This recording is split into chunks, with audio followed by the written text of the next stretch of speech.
Shalom a todos, bienvenidos ¿cierto? A nuestro estudio de hoy que va a tratar sobre el significado de Pesaj. ¿Por qué fuimos esclavos en Egipto? Una buena pregunta. Y de hecho está redactada de una manera también interesante, ¿no? Dice por qué fuimos esclavos y no por qué fueron esclavos. Y eso es algo relevante. Realmente uno debe considerar como si uno mismo realmente hubiese sido un esclavo allí en Egipto. Este material lo pasamos, me acuerdo, hace como 4 años por allí. Pero muy bueno porque trae alguna evidencia sobre la historia de Pesaj, algo que respalda, ¿cierto? Nuestra creencia, la Torá, ¿cierto? En cuanto a al relato en sí. Y también nos ofrece algunas perspectivas sobre qué es lo que representa Pesaj ayer, hoy, para nosotros. Así que este material está extraído, como allí dice, de Pesaj 1 de la NLE Morashasi Baluz. Ya es una yeshiva virtual que sube su estudio ahí en esa página. NLE Morashasi Baluz. Así que de ahí de esos textos está sacado este estudio para ir revisando algunas cosas interesantes realmente de la historia de Pesaj. Vamos allá. La introducción. Bueno, la primera vez que Pesaj celebra un evento fundamental en la historia judía, la historia de Israel. Lo cual es la liberación del pueblo judío de la esclavitud de Egipto hace aproximadamente 3300 años. Estamos hablando de un evento bastante antiguo. Hace 3300 años podemos contar quizá muy con la mano las cosas que conocíamos, ¿cierto? De aquel entonces. No había tanto desarrollo como hoy día. Algo se sabe en cuanto habían diferentes naciones que estaban, civilizaciones que se estaban desarrollando. Pero realmente recordar un evento de hace 3300 años no es algo que pase, ¿cierto? Muy seguido. Ahora vamos a explorar los temas claves de la festividad, los cuales son, en primer lugar, la esclavitud, el tema de los milagros, la libertad y el nacimiento del pueblo judío. Esos son los cuatro elementos, ¿cierto? Importantes de la fiesta. La esclavitud, los milagros, la libertad y el nacimiento del pueblo. También está el tema de la providencia divina, que se refiere a la supervisión divina, ¿ya? Cuando se habla de la providencia, de repente ese término no lo he escuchado mucho yo como en la iglesia, de repente en la iglesia católica, pero en el judaísmo se utiliza para mencionar la supervisión divina de todas las cosas, cómo Él en el fondo está presente detrás de todo. Y las lecciones que podemos aprender de todo esto. En esta primera clase sobre Pesaj analizaremos la necesidad de los 210 años de esclavitud en Egipto y por qué los judíos fueron liberados de Egipto en medio de una serie de 10 milagros, los cuales alcanzaron el punto culminante al partirse el Mar Rojo. Bueno, vamos a alcanzar a ver algunas de estas cosas. El material, ahora que lo pienso, lo vamos a subir, lo vamos a dejar subido cuando esté este video en el grupo de Facebook. Vamos a dejar allí colocado el enlace para poder leer todo el estudio completo. Esto va a ser un extracto. De hecho, y hay varias, hay pesas uno 2 y si no me equivoco hay uno 3 también.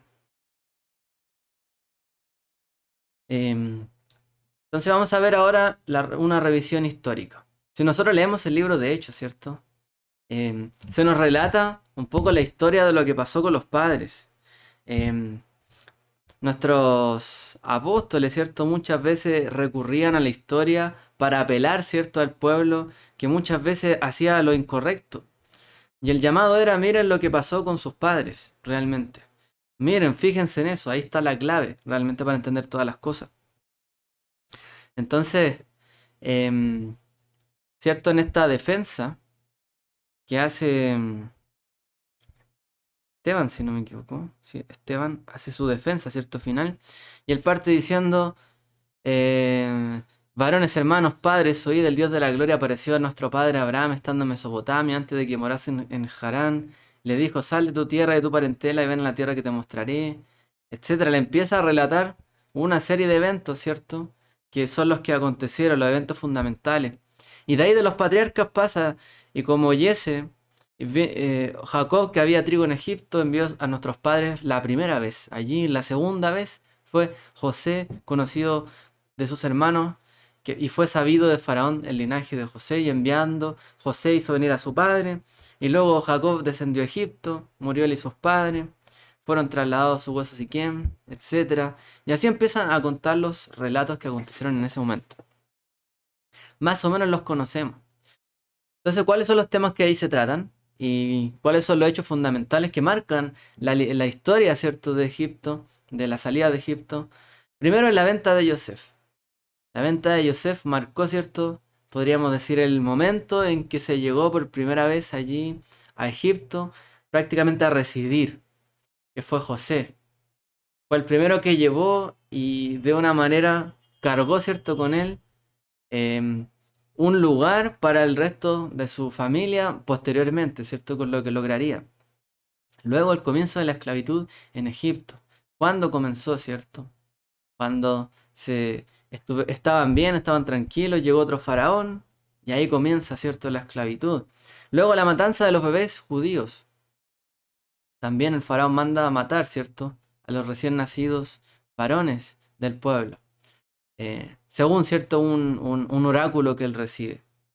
La designación de Moshe o Moisés para liberar a los judíos. Otro hecho clave. El que él haya sido llamado, ¿cierto?, y designado directamente para liberar al pueblo judío. En ese tiempo, más que decirle pueblo judío, sería los hijos de Israel. El faraón se niega a liberarlos y las 10 plagas que vinieron como consecuencia de su negativa, los judíos, perdón. Entonces vinieron las 10 plagas, dada la negativa, ¿cierto?, de dejar ir libre al pueblo. Y luego los judíos parten de Egipto, atraviesan el Mar Rojo o el Mar Suf, el mar de cañas o de juncos, después de 210 años de esclavitud. Eso es lo que tenemos que saber a grandes rasgos de esta historia de Pesaj. Algunas evidencias del Éxodo. Bueno, para hablar en realidad de la salida de Egipto, si fue o no fue histórica, si fue o no fue tal como lo dice la escritura, siempre ha habido un gran debate en cuanto a los historiadores, los arqueólogos, en cuanto a este tema. Ya que hay registro de salidas o gente que se escapó de Egipto, pero no de una tan masiva como lo relata la escritura. Entonces, obviamente, para investigar hay que cuestionarse. Esto fue así, tal cual, ¿dónde está la evidencia? ¿Qué es lo que pasó con esto otro? Se han llegado a algunas conclusiones, pero hay varias escuelas realmente, varias posturas en cuanto a la evidencia del Éxodo, sobre todo cómo acontecieron esos hechos. Hay quienes dicen, por ejemplo, que solamente los levitas salieron de Egipto, que no fue todo un pueblo, sino que fueron ellos, específicamente. Otros postulan que junto con eso, por qué Israel llega a su tierra es por diferentes migraciones que ocurrieron de varios sitios que fueron llegando hacia Israel. Entonces fue como una unión de clanes. Pero bueno, está el relato de la Torá que en el fondo dice el pueblo se aumentó allí en Egipto y de allí Egipto salió completamente. Para eso necesitamos, más allá del testimonio de la escritura, obviamente algún tipo de respaldo. Tiene que haber algo, tiene que haber alguna evidencia realmente de estas cosas. Bueno, hay algo que nos respalda la historia del Éxodo. Dice una historia poco favorecedora. El historiador J.W. Jack expresa: es muy poco probable que cualquier pueblo que coloque en primer lugar de sus registros históricos una experiencia de sufrimiento y esclavitud en un país extranjero, a menos que esto haya sido una parte verdadera y vital de su vida nacional. Entonces, el primer argumento es un argumento lógico y que corresponde también al pensamiento de la época. Sencillamente no habían pueblos que escribieran sus derrotas. Nadie escribía que le fue mal. De hecho, esto es como hoy día muchas veces la política. No importa, nadie pierde realmente. No importa que haya demanda de por medio, cosas, nunca nadie pierde. Bueno, en aquel entonces también era así. Entonces es extraño que un pueblo coloque una historia de sufrimiento, de esclavitud, como el centro, ¿cierto?, de su relato y de su historia fundacional. Sería muy extraño y no ocurre en aquel entonces. Entonces, la conclusión lógica sería que, en realidad, son hechos reales, ¿no? No podrían estar inventando algo así, por lo menos en la historicidad de ese entonces. Luego, es difícil nombrar a cualquier otro pueblo que haya abrigado la idea de una esclavitud ficticia como parte de su mitología religiosa o política. Porque de hecho es bastante desfavorecedora. Éramos esclavos, éramos nada, éramos quizás menos que personas. ¿Quién va a tener algo así como realmente como una historia realmente que fuera relevante, que motivara quizás a las personas? Bueno, si lo colocamos así como lo mencionamos, realmente la historia del Éxodo coloca al humilde, podríamos decir al más, una persona mucho más corriente, común, en un lugar privilegiado donde aún en esa posición puede ser rescatado y colocado, ¿cierto? En libertad, rescatado por Dios, Dios mismo, llevado a mejores lugares, etc. Porque en la antigüedad quizás esas travesías o favorecer al que menos tiene no era tan común. Los faraones ni siquiera registraron eventos reales que mostraban una imagen pobre de sus destrezas militares o de su perfil internacional. Porque bueno, hay evidencia, ¿no? Rastros de que también hayan perdido, hayan tenido ciertos enemigos en los egipcios, y realmente eso no lo registraron los faraones. Los faraones colocaban lo mejor suyo, su legado y punto. Si había un fracaso, se omitía. Así que bueno, ahí tenemos el hecho de que sea una historia poco favorecedora del pasado, mostraría que realmente tiene, de real tiene algo. Sería raro que no lo fuera. Otra evidencia que se encuentra sobre el éxodo es un pergamino en el Louvre, donde allí hay un rollo egipcio, ¿cierto? En este museo de Francia, egipcio que data del periodo de la esclavitud de los israelitas. Interesante, ¿no? Y este relata grupo de trabajadores que eran guiados por dos supervisores nombrados de entre su propio pueblo. Fíjese ahí, un grupo de trabajadores eran guiados por dos supervisores que eran nombrados a su vez de entre su propio pueblo. Eso se relata en ese pergamino. Tal como los esclavos hebreos se reportaban directamente ante supervisores hebreos, quienes a su vez tenían supervisores egipcios. Entonces la Torá en el relato del Éxodo dice que habían supervisores hebreos que a su vez tenían supervisores egipcios. O sea, ellos preferían, y era una manera en el fondo histórica, los egipcios preferían que a los pueblos que les servían tuvieran sus propios líderes, ellos mismos. Y ellos en el fondo después controlaban a esos líderes. Entonces para que ellos manejaran mejor al pueblo, a la gente que trabajaba. Y ellos después exigían, ¿cierto?, a esto. Esto no era una típica metodología egipcia. Y aquí se respalda por lo menos lo que dice la Torá en cuanto a esto. Cada trabajador tenía que fabricar una cuota diaria fija de ladrillos. 2000, según nos relata este pergamino. Bastante, ¿no? Un concepto que está expresado en Shemot 5:16 al 19, perdón. Finalmente el pergamino del Louvre afirma que los esclavos podrían pedir tiempo libre para observar sus festividades religiosas, lo cual hace que parezca más razonable el pedido de Moshe en Shemot 5:3. Deja ir, ¿cierto?, a mi pueblo para que haga fiesta, sacrificio, ¿cierto?, al Señor, a nuestro Dios, en el desierto. Este pergamino precisamente nos dice algo como esto. Tenían que hacer ladrillos y podían pedir tiempo libre si quisieran, ¿cierto?, si solicitaban ir a servir a sus dioses, en el fondo, o sus fiestas. Entonces eso se permitía, o por lo menos era algo que se podía pedir. El punto obviamente en la Torá es que era deja ir a mi pueblo, completo. En algún momento el faraón cede hasta, bueno, vayan a hacer fiesta, pero no se lleven nada más. Pero el tema era salir de allí, ¿cierto? Pero al menos hasta este pedido no era algo irracional. Y de hecho eso nos otorga otra perspectiva. Que lo que le estaba pidiendo Moshe en cuanto a ir a servir al Señor el desierto, a hacerle fiesta, no era algo tan irracional. O sea, era el faraón el que estaba siendo demasiado irracional en cuanto a esto, según la evidencia que tenemos allí. Luego el fragmento de un diario egipcio. Tenemos otro registro. El doctor Donald Redford, profesor de estudios del Cercano Oriente en la Universidad de Toronto, nos cuenta sobre un fragmento de un diario que se ha conservado, en el cual se registran los eventos que desembocaron en la caída de Avaris.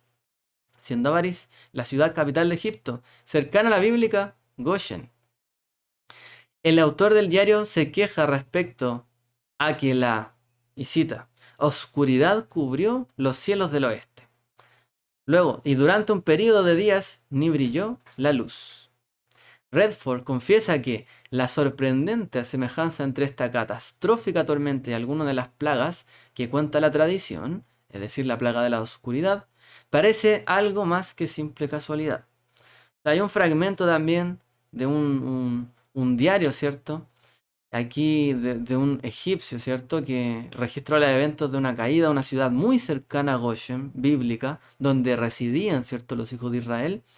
Y además cita que hubo durante esos días tiniebla y no se veía la luz.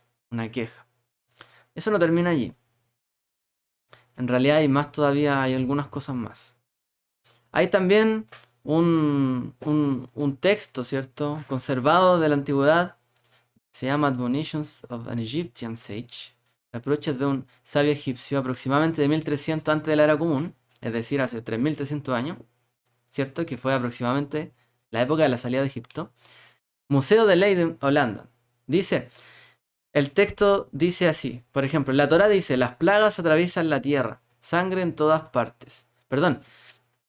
Dice, el texto de este papiro egipcio dice, las plagas atraviesan la tierra, sangre en todas partes. ¿Y qué es lo que dice la Torá? Que hubo una plaga de sangre. Ese texto, ese pergamino dice, el río es sangre, los hombres están sedientos de agua. Ahí se asemeja, ¿cierto?, que no se podía beber esa agua, como dice la Torá. El pergamino egipcio, o ese papiro, dice, todas las bestias gritan en sus corazones y cae el ganado. Y ahí vemos, ¿cierto?, un paralelo con la plaga de las bestias. El ganado. Luego, en verdad, todo lo que ayer se veía está en ruinas. La tierra quedó como luego de la cosecha del lino. Y ahí se ve, ¿cierto?, que después de esas plagas, finalmente no quedaba nada. Nada terrestre. Las prisiones fueron destruidas, los esclavos liberados. Hubo un gran grito en Egipto. Hablando, ¿cierto?, también de la plaga de los primogénitos. Entonces, o al menos haciendo una pequeña referencia. Realmente pasa, ¿cierto?, que este papiro egipcio que aparece allí entre reproches de un sabio egipcio, pues realmente nos muestra una evidencia. Perdón, iba a estornudar. Nos muestra al menos un respaldo de que el relato bíblico se está afianzando en algo más. Esto es solamente un papiro. No muestra una evidencia de que ha habido oscuridad, etc. Pero al menos el testimonio está. Y por lo menos, ¿cierto?, un testimonio egipcio de que realmente hubo un tiempo donde parecía que se iba a acabar el mundo. Realmente. Imagínense, pura de tiniebla, el río era como de sangre, estaban sedientos, no podían tomar nada, las bestias tampoco, se estaban todos enfermando. Hasta las cárceles terminaron abriéndose, un gran grito en Egipto. O sea, una calamidad, eso está contando el papiro. Así que al menos tenemos ahí un respaldo de la historia, alguna evidencia del éxodo.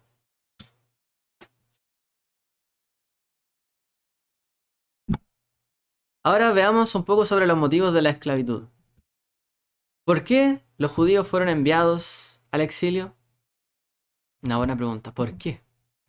¿Por qué? Señor, ¿por qué? Siempre está la pregunta a veces cuando pasan cosas difíciles de vivir. ¿Por qué? ¿Por qué fueron enviados al exilio? ¿Qué propósito tenían los 210 años en el exilio? ¿Qué podemos responder ante esto? Lo primero es que fueron llevados, ¿cierto?, al exilio para fortalecer la confianza de los judíos del pueblo, ¿cierto?, los Bené Israel, en Dios. Lo importante es que fortalecieran la emuná, la confianza. Luego, ¿qué propósito tenían estos 210 años en el exilio? Desarrollar una relación cercana con Dios. El punto, ¿cierto?, de por qué tanto tiempo, por qué estar allí, por qué pasó todo eso, realmente podríamos nosotros entender cuál fue el motivo real de la esclavitud, por qué tuvieron que vivir eso, por qué era necesario para fortalecer su emuná, su fe, su fidelidad, su confianza en Dios. Y no solamente confiar en sí mismo, en su trabajo, en lo que ellos hacían. Finalmente su propio trabajo era algo en lo cual no podían tampoco defenderse muy bien. sino que era una esclavitud su trabajo. Así que, en última instancia, la importancia es acercarse realmente a Dios. Ese es el motivo de la esclavitud en Egipto. Y finalmente para mostrarles a los hijos de Israel las consecuencias de una búsqueda excesiva del materialismo, como mencionábamos. Si solo nos centramos en Egipto, en el mundo, en sus cosas materiales, etc., puede que llegue un momento donde eso mismo se transforme en algo contra nosotros. ¿Y a quién tendremos que recurrir? Al mismo de quien debimos haber estado siempre tomados de la mano, de parte de Dios, ¿cierto? Así que vamos a recurrir a Él como lo hizo el pueblo de Israel, o realmente vamos a aprender a vivir de su mano, que es lo que debíamos aprender, o debemos aprender de esta historia. Uno de los motivos que citan los sabios en cuanto a la esclavitud de Egipto es la duda de Abraham. Dicen Bereshit en Génesis 15, 7 al 8. Y él le dijo a Abraham: yo soy el Eterno quien te sacó de Ur Kasdim y te dio esta tierra por herencia.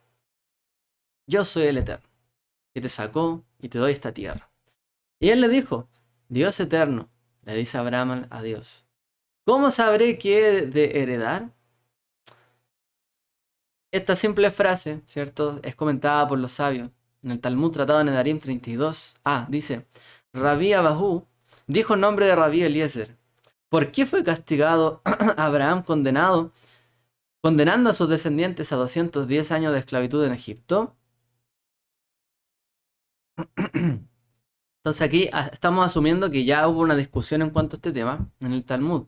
Y la conclusión es que realmente Abraham fue castigado por esta frase.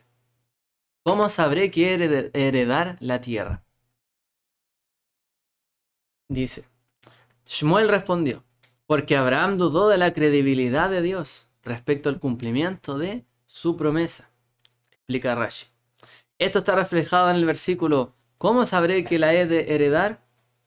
Entonces el Eterno le dijo: yo soy el Eterno quien te sacó de Ur Kasdim, de Ur de los Caldeos, y te dio esta tierra por herencia. Es decir, yo te doy por hecho que te la he dado a ti.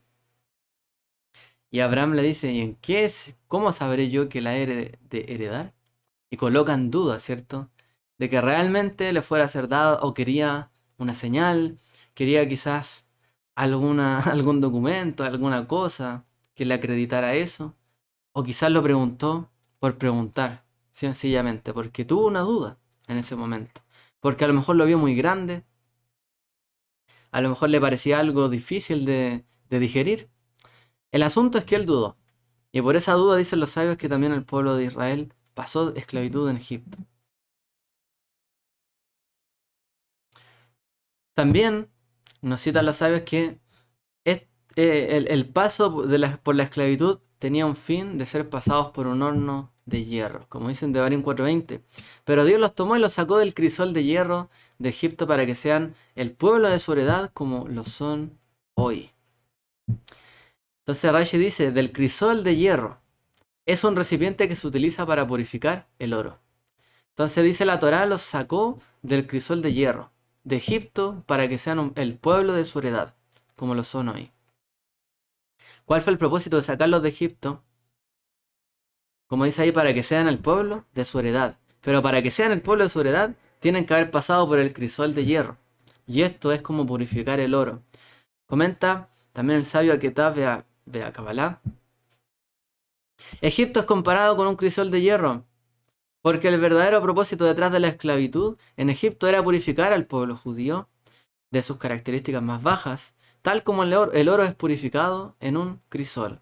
Él quería separar los metales básicos para que solo quedara el oro puro. Con este fin, muchos de los judíos que no eran meritorios murieron durante la plaga de oscuridad, y solo aquellos que fueron elegidos para recibir, quedaron solamente los que fueron elegidos para recibir la Torá. Entonces, ¿qué es lo que nos está diciendo aquí realmente? Que Él está purificándolos como oro. Egipto, la esclavitud fue un paso para descubrir el oro de todas ciertas amalgamas de minerales que está junto, para que eso en el fondo salga. De hecho, no sé si usted ha visto alguna vez cómo hacen estos procesos. Pero a veces incluso en la búsqueda artesanal de oro pueden encontrar tremendas piedras, cosas muy grandes, y después tienen simplemente que empezar, ¿cierto? Bueno, a generar eso que sea como algo de sedimento, se vaya moliendo, y al final el oro que puede aparecer de allí es algo ínfimo, es algo muy pequeño. Entonces no era algo, por así decirlo, para todos. No todos pasan el crisol de hierro. Hay mucho que queda atrás. Para los hijos de Israel tenía que quedar atrás, como dice allí, sus impurezas. Pero también pasó que muchos de entre ellos quedaron atrás. Muchos perecieron, según la escritura, según la tradición, en la plaga de Egipto. O sea, no todos participaron de las primogénitos. Perdón, de la plaga de oscuridad. No todos, parece, pudieron, ¿cierto?, resistir todo eso. Y también nos dice el libro o la carta de Judas, que también muchos perecieron en el desierto. Porque realmente así fue. No todos pasaron de ese crisol de hierro para convertirse en oro. ¿Y qué es el oro? El pueblo de su heredad. Eso es lo que buscaba el Eterno. Otro motivo de la esclavitud es para obtener una total dependencia de Dios. El propósito del éxodo de Egipto era que supiéramos que Dios nos sacó de allí. Tan sencillo como eso. ¿Cuál es el propósito de la salida de Egipto? Para saber que Él nos sacó de allí. Y eso se cumple tanto ayer, en ese tiempo, cuando salieron, para que supieran que Él los sacó, pero también para la siguiente generación que a lo mejor no salió de Egipto, para que supiera que fue Él quien los sacó. Y al principio, ¿cierto? De cuando comienzan los 10 mandamientos, los 10 enunciados, o las 10 palabras, empieza siendo, ¿cierto? Yo soy el Señor tu Dios que te sacó de la tierra de Egipto.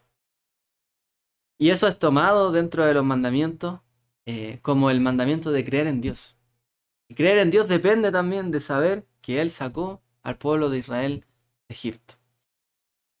El hecho de que Él haya intervenido y haya pasado todo esto era con ese propósito. Porque cuando una persona lo olvida y se enorgullece diciendo, más adelante, de Barim, mi fuerza y mis habilidades provocaron mi éxito, entonces debe ser llevado a un estado de indefensión para demostrarle que todo viene de Dios. No hay manera de mostrarle a una persona que piensa que es autosuficiente, totalmente independiente, que también depende de otros. Por supuesto, también depende de Dios. Podríamos decir, de hecho, que nadie es independiente porque por más que alguien a lo mejor quiera vivir solo en una isla, depende de los frutos de esa isla, de los animales o todo lo que esté allí. Nadie es independiente. Y nosotros creemos que Dios, ¿cierto?, creó todas las cosas. Por lo tanto, dependemos de los, de todos los productos, ¿cierto?, que existen en este mundo, todas las cosas, todos los recursos que hay en él. Dependemos de última instancia de Dios. Si Él fue, ¿cierto?, quien hizo todo. Y por supuesto, eso significa que hay que depender y saber que dependemos de Él. Y no somos autosuficientes para nada. Hoy día se le llama de repente autosustentabilidad, algunas cosas ser, o la autosuficiencia, independencia, pero aún así nadie es totalmente independiente. Entonces, para que no se enorgullezca el corazón de Israel, era necesario sacarlos también de allí, para que ellos supieran, en medio de esa fragilidad, quién era, ¿cierto?, el que los estaba llamando, que no se olvidara de él, quién fue el que te colocó, el que te llamó, el que te hizo llegar hasta donde estás. Eso es algo similar al respeto que tenemos que tener también con nuestros padres. Esto es lo que llegamos a hacer, que también ha dependido de ellos o de otros. A lo mejor alguien no fueron sus padres, pero sí fueron otros. Otro motivo de la esclavitud es el esfuerzo y la búsqueda de lo espiritual. Cuando Israel debió prepararse para aceptar la Torá, Dios no los envió a una yeshiva celestial, a una escuela, ¿cierto?, celestial, donde se estudie la escritura, de donde Moshe tomó la Torá. Esto es algo interesante, o sea, ¿cómo se prepararon ellos para recibir la Torá? Alguien podría decir, bueno, a lo mejor tuvieron que empezar a estudiar algunas cosas, ¿cierto? Tuvieron que a lo mejor empezar a preparar sus vidas para algo, purificándose quizá, o a lo mejor tratando de buscar la justicia. La manera en cual ellos se prepararon para recibir la Torá, como dice ahí, no fue algo celestial, algo muy elevado, al contrario, fue ser esclavos. tener una servidumbre en Egipto. Ser esclavos de un pueblo que se había hundido hasta los 49 niveles de impureza. Es el nivel de existencia física más depravado y alejado de Dios, dice allí. Para explicar un poco eso, cuando hablamos de eso, entramos un poco en un tema más místico del judaísmo, pero en el fondo es sencillo de entender. Hay atributos, ¿cierto? Atributos que en este mundo deben estar, como la fe, la misericordia, ¿cierto?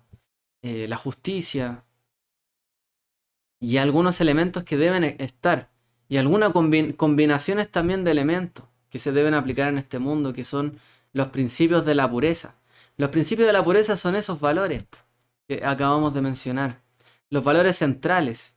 Entonces los sabios apuntan a estos 49 porque 49 días fueron, ¿cierto?, los días que pasaron entre el Pesaj, al siguiente día de Pesaj, hasta la entrega de la Torá, en la fiesta de Shavuot. Esos 49 días también son tomados como los niveles que debe ascender el pueblo de Israel porque había descendido hasta Egipto en esos niveles de espiritualidad y debe nuevamente ascender.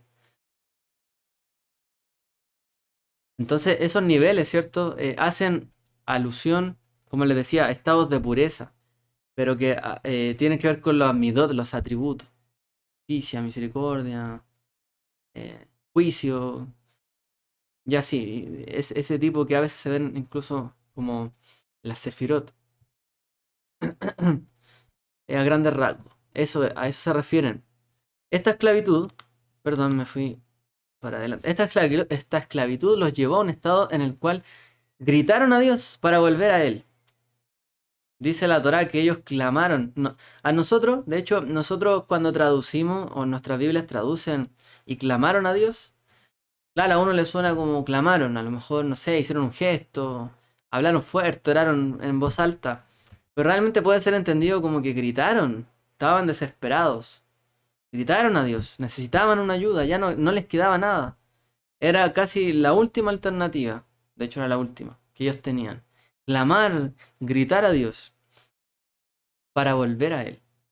Este retorno a Dios, es decir, la teshuvá, retornar a Él, que comenzó del extremo opuesto de la esclavitud física y de la frustración, fue la causa de su asombroso ascenso hasta el nivel espiritual necesario para recibir la Torá, lo cual es comparado con los 49 niveles de pureza espiritual. Entonces, como dice allí, de esa salida desde el extremo más bajo, en el cual podemos estar en un ascenso espiritual a través de la liberación de la esclavitud, la servidumbre y también el pensamiento de esclavos, hasta llegar al momento en que están en el desierto libres para recibir y decir yo acepto. Y no ser algo impuesto. Esto también es algo importante de señalar. El pueblo de Israel no fue obligado a guardar la Torá. Así como nadie puede ser obligado a guardar la Torá. Bueno, hay casos. Pero el punto es que el pueblo de Israel llegó hasta ese momento sin estar obligado y tuvo la capacidad, después de haber sido esclavo, de haber recibido órdenes y solamente poder hacer lo que otros les decían, ahora tomar una decisión por ellos mismos. Ya libres, ¿cierto?, de todo peso en sus vidas espirituales, habiendo ascendido de decir, Naase Benishma.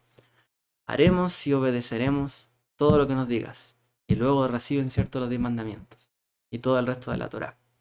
Entonces, para ello tienen que haber pasado justamente esa liberación de todos esos niveles de impureza, de esclavitud.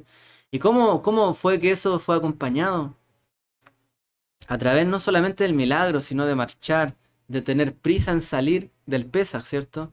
De preparar todos, de ser juiciosos, juntar familia, después sacar toda la levadura, salir apresurado, o sea, salir de la esclavitud con prisa, de todo lo que nos esclaviza.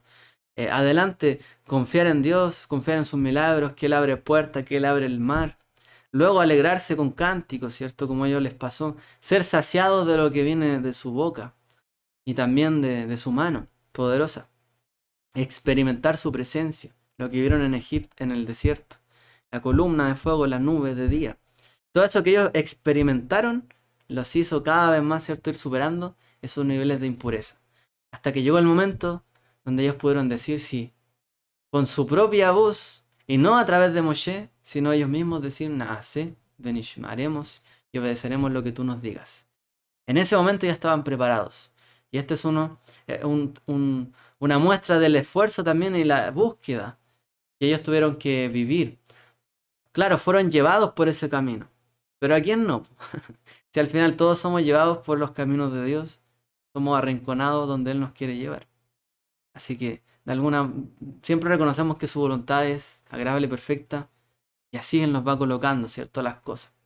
Así que de esa manera llegaron hasta allí para reconocer y realmente poder aceptar la Torá de su propia decisión y libre albedrío. Otro motivo de la esclavitud es que para que el pueblo de Israel y nosotros todos podamos entender y compadecernos de nuestro prójimo. A partir de la esclavitud se desprende otra enseñanza. Algunos comentarios explican que los sufrimientos en Egipto fueron un entrenamiento para el futuro. Así nos enseñaron cómo ser compasivos y considerados con los trabajadores y con los desposeídos, porque fuimos esclavos. La Torá transmite claramente esta idea. No oprimirás al extranjero. Tú conoces los sentimientos de un extranjero, porque fuiste extranjero en la tierra de Egipto. Es decir, otro motivo también para de por qué fue el pueblo esclavo en Egipto, por qué tenía que salir de allí, para que lograra entender la situación de otro, porque ellos llegaron a vivir en esa situación de estar indefensos sin que nadie luchara por su causa, de estar abandonados y llegar hasta el momento de clamar y pedir ayuda y no saber qué más hacer. Y como extranjeros, ¿cierto?, que vivían en otra tierra, en una tierra extraña que a lo mejor en un momento los recibió bien y después ya no los querían, ya los esclavizaban, ya eran unos ciudadanos de segunda categoría, los miraban mal, quizás con odio, recelo, además que tenían costumbres diferentes a los egipcios. Sufrieron también la xenofobia, sufrieron el odio, ¿cierto?, el rechazo, además de estar desposeídos muchas veces. Entonces ellos vivieron todo eso, y es para que todos, ¿cierto?, hasta el día de hoy recordemos y que claro, siempre nuestro pueblo, y por eso en el pueblo judío es importante la identidad, porque es nuestra historia, no es la historia de ellos, es nuestra historia. Fuimos esclavos, vivimos esas situaciones difíciles, nuestros padres pasaron también por eso, por lo tanto tenemos más empatía, sabemos ayudar al prójimo, a la viuda, al huérfano, al extranjero, porque nuestros padres pasaron por eso, y el Eterno los ayudó. Y si hoy día yo puedo ayudar a otro, mi prójimo, yo lo voy a hacer. Como buenos embajadores, ¿no?, de Él. Así como el Eterno nos ayudó cuando éramos extranjeros, desposeídos, también ayudamos a los demás. Es lo que, y de hecho son de las cosas básicas que el Eterno le repite una y otra vez al pueblo de Israel. Una y otra vez. ¿Por qué Él rechaza muchas veces sus diezmos, ofrendas, otras cosas? Porque no amparan al prójimo. Y una y otra vez es mencionado eso. Entonces, este elemento es muy importante también en la historia del Éxodo. Y ahí vemos una imagen, ¿cierto?, en la pantalla, el buen samaritano. Justamente la parábola a la que apela Yeshua también. De entender. Nuestros padres también fueron esclavos, estuvieron moribundos. No tenían nada que hacer. ¿Cómo no voy a tener misericordia, ¿cierto?, de algo más allá? De una persona, de una vida. Bueno, este elemento, por lo tanto, es muy, muy importante para nosotros, para todos. Hemos estado hablando, ¿cierto?, sobre todo del aspecto de la historia del éxodo de Egipto. No hemos ido a la historia aún de Yeshua, ¿cierto?, cómo se vivió. Pero usted puede ver que de todas maneras hay muchos paralelos. Y el fondo es el mismo. Usted puede ver reflejada la salida de Egipto, en hebreo Yetziat Mitzrayim, con también la salida del pecado, ¿cierto? Yetziat Het, la salida del pecado. De todos nosotros, a través del Mesías. Podemos ir comparando siempre estos aspectos. Pero bueno, por tema de tiempo, allí queda, ¿cierto?, para que construyamos cada uno también la idea. Otro motivo de la esclavitud fue la liberación de la esclavitud espiritual. No solamente eran esclavos físicamente, sino espiritualmente. El exilio de Egipto a una persona normal le parece una mera esclavitud física, pero una persona con una orientación espiritual ve que se trataba de una esclavitud del alma y que esa fue la causa real de la esclavitud física. En resumen, fuimos esclavos del Yetzer Hará, de la mala inclinación. En el fondo, la persona vive como esclavo porque realmente tiene o espiritualmente su alma se ha convertido en un esclavo. Se ha visto a veces...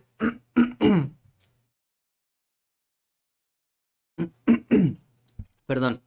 ¿Ha visto alguna vez alguna película donde hay esclavos que se escapan o esclavos que empiezan a guardar peso a peso o cosas que juntan para que cuando llegue el día cierto de salir de allí, en el fondo puedan tener algo para sustentarse o para tener para huir?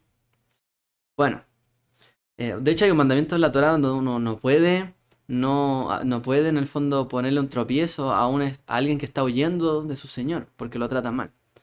Uno tiene que ayudar en ese sentido. Es un mandamiento de la Torá. Y fíjese en esto. Realmente una persona que, aún siendo esclavo físicamente, en su alma sigue siendo libre, piensa como libre. Entonces aunque el dueño, el amo le diga todo lo que tienes es mío, ¿qué va a hacer él? Va a guardar lo suyo. No importa, y lo va a tener igual. De hecho, usted puede ver historias de mucha gente en África. Cómo hay gente que en realidad vive en la extrema pobreza total, muchas veces causada por la guerra, ¿cierto? Que hay allá, los grupos armados. ¿Y qué es lo que hacen? Tratar de juntar lo que sea, porque quieren vivir libres. Entonces la verdadera persona que se mantiene en la esclavitud y que sigue viviendo como esclavo, aún en el pensamiento, es porque realmente desde allí es que lo es. Desde el alma, el pensamiento. La Torá llama a Egipto Mitzrayim. Y es interesante, ¿no? Porque la palabra Mitzrayim viene de una raíz o se parece a la raíz de la palabra Metzar, que significa restricción o aflicción. Y también significa límite o estrechez. Es decir, Egipto representa también, se puede leer igual, Mitzrayim que Metzarim, y significar aflicciones, restricciones. Un lugar donde vivimos restricciones, vivimos con bajo presupuesto. ¿Cómo se diría? Como que vivimos precariamente. Vivimos como con ciertos límites, limitados realmente. Bueno, el propósito era salir de allí, pero no solamente de algo físico, sino espiritual. Y esa fue la gran batalla, de hecho, que tuvieron que librar los hijos de Israel en el desierto. La esclavitud mental. El título que se le da a los reyes egipcios en hebreo es Paró. Paró. Y también es significativo porque la raíz de esta palabra, Paró, es abrir o desatar. Interesante, ¿no? Implicando que el objetivo de la impureza egipcia era quebrar las defensas de la persona, es decir, abrirlas, desatarla y dejarla abierta para que pueda ingresar a ella el Yetzer Hará. Abrir puertas, en otras palabras. La palabra paró también tiene que ver con ese verbo, abrir o desatar. Algo que se abre. Algo se empezó a abrir en los hijos de Israel. Y eso vino, ¿cierto?, con la duda, la esclavitud a su alma y finalmente los amarró. Y eso fue lo que pasó con ellos allí. Y por eso este es uno de los objetivos, liberar de la esclavitud espiritual. Y ya vamos a ir concluyendo con una perspectiva personal. Cada era tiene su propio Egipto, su propia especie de esclavitud y su propia clase de tentación, que inhiben el crecimiento del individuo y del grupo. Siempre va a haber una sociedad que es la que nos está tratando, ¿cierto?, de no permitir que sigamos creciendo espiritualmente, que haya degradación moral, que finalmente no podamos tener nuestros valores bien tranquilos porque se empiezan a trastocar, o hay cosas en la sociedad que nos empiezan a esclavizar y no nos permiten vivir libremente. Siempre, toda época tiene su propio Egipto. Por ello, cada año del el Seder, perdón, es decir, la comida, ¿cierto? El orden de la comida de Pesaj, nos recuerda que esta noche es diferente al resto de otras noches. Diferente de todas las otras noches del año, pero también diferente a la de otras noches de el Seder de Pesaj, que procedieron a la historia, porque cada era tiene su propio Egipto. Es decir, no hay ningún Seder que sea igual a otro. Todo Seder de Pesaj, cada año que se celebra, ¿cierto? Y se come de la comida de Pesaj, la mesa, es diferente. Cada año tiene un Egipto diferente. del cual hay que salir. Por lo tanto, se debe llevar a cabo, ¿cierto?, esta comida con esa perspectiva. No solamente de que hay algo diferente esta noche, sino que cada noche, incluso de Pesaj, es diferente. En nuestra salida de Egipto, la Agadá de Pesaj dice: en cada generación la persona está obligada a verse a sí misma como si ella hubiera salido personalmente de Egipto. En otras palabras, cada persona debe verse a sí misma como si hubiera salido de Egipto. Y esto está insinuado en el versículo: y les dirás a tus hijos en ese día, diciendo: es por eso que Dios hizo por mí cuando... Es por lo que Dios hizo por mí cuando salí de Egipto. Les dirás en entonces, cuando tu hijo te pregunte: ¿y qué es esto que estás haciendo? Les dirás a tus hijos en ese día diciendo: es por lo que Dios hizo por mí cuando salí de Egipto. Con ese énfasis. El versículo no dice lo que Dios hizo por nosotros, ¿cierto? Sino por mí. Como si tú también hubieras salido de Egipto. Cada Pesaj se vive de esta manera. Como si cada uno hubiese salido de su propio Egipto o de Egipto. Cada uno. Todos nosotros hemos salido de la esclavitud de Egipto, que representa la esclavitud del mundo, la esclavitud del pecado, de la cual hemos sido liberados, ¿cierto? A través de Yeshua y a través, ¿cierto?, de la mano poderosa del Eterno, Dios. Por eso, esa siempre tiene que ser nuestra perspectiva y el significado del Pesaj para nuestra vida, realmente. Y con esto concluimos. En un nivel más profundo, cada persona judía que vive hoy en día es una parte de una identidad llamada el pueblo judío. Cita del Rav Reuben Leuchter. Y puesto que todo el pueblo judío salió junto de Egipto, podemos decir también que estuvimos juntos allí, que todos salimos personalmente de Egipto. Todos somos un pueblo, una historia, una cadena ininterrumpida, y así como ellos estaban juntos cuando salieron, nosotros también podemos decir estábamos juntos con ellos allí. Todos salimos personalmente de Egipto. Esto, de hecho, es una de las cosas que más nos conecta siempre con la Escritura y con la Biblia en general. El hecho de poder identificarnos con las cosas que pasaron allí a otras personas, en otro tiempo, en otras circunstancias, el hecho de que nosotros nos podamos sentir identificados con esas palabras, con esa historia, nos ha hecho y nos ha dado el crecimiento espiritual en nuestra vida. ¿Cómo hemos aprendido con la historia de uno, de otro, de este y de aquel? De esa manera vamos creciendo en nuestra vida. De esa manera cada uno sabe que está dejando algo atrás y está tomando la experiencia de ello. Pero no solamente es decir: él vivió eso, yo también puedo a lo mejor imitar. El tema es que nos tenemos que colocar siempre en el lugar de ellos. Y la Biblia está hecha para eso, para que nosotros nos pongamos en el lugar de ellos y digamos: ese soy yo, un espejo. La Escritura es un espejo donde nos podemos ver. Y la historia por excelencia que nos muestra esto es Yetziat Mitzrayim, la salida de Egipto, el éxodo, realmente. Es la historia de excelencia de la Escritura que nos muestra el real espejo, ¿cierto?, que son nuestras vidas. Así que en la medida que nos aproximemos a Pesaj, a estas fechas tan importantes y tan hermosas de vivir, podamos darle el significado adecuado, ¿cierto?, a todo lo que conlleva el Pesaj, lo que son estos días de preparación, los días que se estarán viviendo posteriormente, y podamos tener un enfoque adecuado, sobre todo también pensando que tenemos nuestro propio Egipto este año. El año pasado partimos con este Egipto, ahora estamos con el mismo Egipto, pero ha cambiado un poquito, ha mutado el Egipto un poco. Pero bueno, aquí estamos pasándolo, así que cada uno tiene que verse también allí, y de qué cosas el Eterno nos quiere liberar y hacer, ¿cierto?, llevarnos por sus caminos de libertad, de amor, etc. El Eterno les bendiga a todos ustedes, esperamos que haya sido de mucha bendición, y les vamos a dejar el enlace en nuestro grupo de estudio de Facebook, Torah Alpi Yeshua, allí en nuestras redes que aparece, ahí el link para descargar también todo el texto, para el que lo quiera estudiar completo. El Eterno les bendiga a todos, Shalom.